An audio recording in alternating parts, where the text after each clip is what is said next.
ବୌଦ୍ଧ ଜିଲ୍ଲା କଣ୍ଟାମାଳ ବ୍ଲକ ଡାକ୍ତରଖାନାରେ ଡାକ୍ତର ଅଭାବ ଯୋଗୁଁ ଆନ୍ଦୋଳନ ପାଇଁ ସଜବାଜ ହେଲେଣି ଅଙ୍କଲବାସୀ। କଣ୍ଟାମାଳ ଡାକ୍ତରଖାନାରେ ଡାକ୍ତର ନଥିବାରୁ ଗରିବ ନିରୀହ ଲୋକେ ଅସୁବିଧାର ସମ୍ମୁଖୀନ ହେଉଛନ୍ତି। ସାଧାରଣ ରୋଗୀ ଡାକ୍ତରଖାନାକୁ ଆସିଲେ ତାଙ୍କୁ ସୋନପୁର, ବୁର୍ଲା, ବଲାଙ୍ଗୀର ପଠାଯାଉଥିବା ଅଭିଯୋଗ ହୋଇଛି।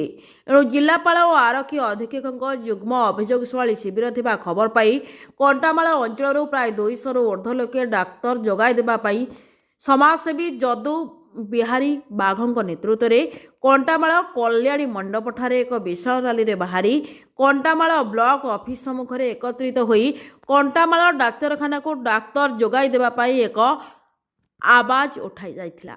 ପରେ ଜିଲ୍ଲାପାଳଙ୍କୁ ଦାବିପତ୍ର ଦିଆହୋଇଥିଲା। ଜିଲ୍ଲାପାଳ ବିଭୂତିଭୂଷଣ ନାୟକ ଏହାର ସମାଧାନ କରିବା ଲାଗି ପ୍ରତିଶ୍ରୁତି ଦେଇଥିଲେ।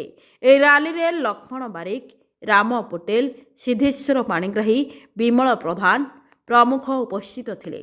ବୌଦ୍ଧରୁ ପ୍ରଭଞ୍ଜନ ପୁରୋହିତଙ୍କ ରିପୋର୍ଟ, ବିକଳ୍ପ ସମାଚାର।